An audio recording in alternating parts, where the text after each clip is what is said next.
Assalamualaikum warahmatullahi ta'ala wabarakatuh. Alhamdulillahirabbil alamin, wassalatu wassalamu ala asyrafil anbiya'i wal mursalin wa ala alihi wa sahbihi ajma'in. Alhamdulillah, bersama kita bersyukur kepada Allah SWT dengan limpah dan kurnia-Nya diberikan kita keizinan untuk hidup sampai ke hari ini, iaitu kita telah memasuki minggu kedua bulan Ramadan, yang mana seperti yang kita tahu tuan-tuan, kita berada dalam fatrah PKP pada tahun ini, iaitu Perintah Kawalan Pergerakan. Tuan-tuan dan dirahmati Allah sekalian, adakah situasi kita pada hari ini adalah merupakan musibah? Dan adakah ianya dalam bentuk ujian maupun balak? Pertamanya kita melihat kepada aspek apakah yang dimaksudkan dengan musibah itu sendiri.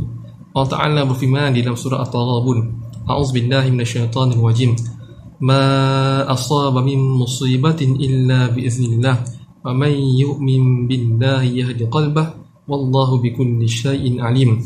Mafhumnya, tidak diturunkan musibah kepada manusia itu kecuali dengan izin Allah Ta'ala, dan juga Allah Ta'ala itu akan memberikan petunjuk kepada orang-orang yang beriman untuk menghadapi musibah tersebut. Tuan-tuan yang mati Allah sekalian, apakah yang dimaksudkan dengan kalimah musibah itu sendiri? Musibah itu daripada kata asalnya adalah asaba yusibu musibatan. Yang dimaksudkan musibatan ialah satu keadaan yang ditimpakan ke atas manusia, sama ada dalam bentuk kesenangan maupun kesusahan.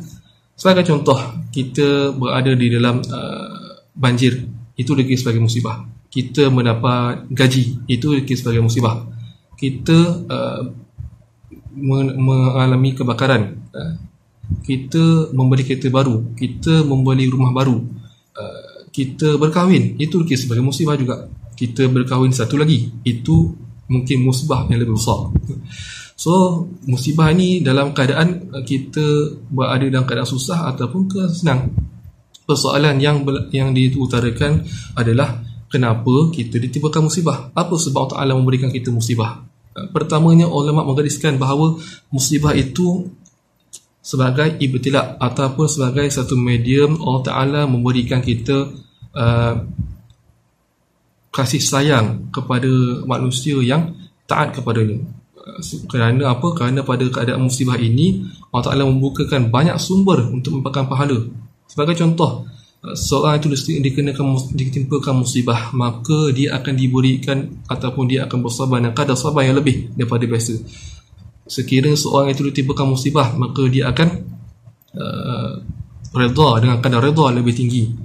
Dan sekiranya ditimpakan musibah lebih kuat seperti kematian, maka kematian itu mungkin akan diangkat menjadi kematian yang syahid. Sebab lain Allah Ta'ala menjadikan musibah itu kerana untuk menaikkan darjat manusia. Allah Ta'ala berfirman dalam surah Al-Ankabut, A'udzubillahi minasyaitanir rajim, Bismillahirrahmanirrahim, Alif Lam Mim, Ahasiban nasu an yutraku an yaqulu amanna wa hum la yuftanun, Walaqad fatanna alladhina min qablihim falaya'lamanna Allahu alladhina shadaqu wa la ya'lamanna al-kadzibin. Maksudnya apa? Maksudnya Alif Lam Mim, adakah seorang itu dikira beriman hanya jika mereka mengatakan mereka beriman tanpa diuji? Bahkan Allah Ta'ala telah menguji orang-orang sebelum mereka, dan Allah Ta'ala mengetahui sama ada mereka itu orang-orang yang pendusta ataupun orang-orang yang benar. Tuan-tuan dan mati Allah sekalian, faktor kedua kenapa ditimpakan musibah ini adalah kerana sebagai kafarah.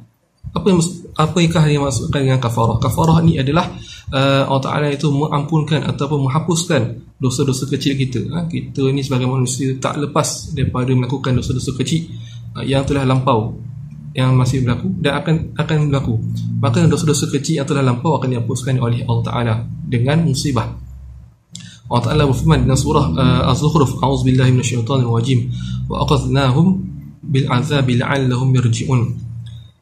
Mafhumnya, dan Allah Ta'ala itu menimpakan seseorang itu dengan azab ataupun musibah supaya mereka itu kembali kepada Allah Ta'ala ataupun bertaubat. Faktor ketiga adalah musibah ini dikenakan kepada manusia kerana apa? Kerana sebagai setara dengan balak Allah Ta'ala.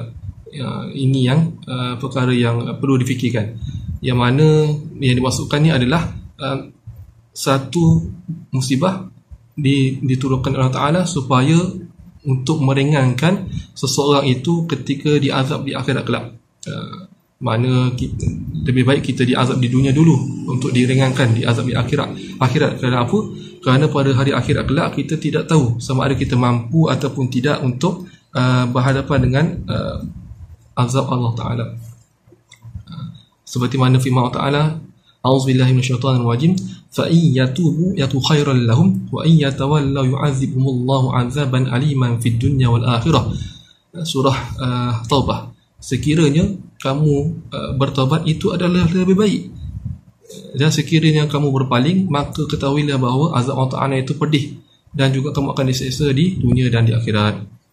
Kesimpulannya, apa yang berlaku pada hari ini adalah kerana ujian daripada Allah Ta'ala. Kita haruslah, sebagai Muslim, kita haruslah bersabar, kita haruslah taat kepada Allah Ta'ala, kita haruslah zonkan zon yang baik kepada Allah Ta'ala.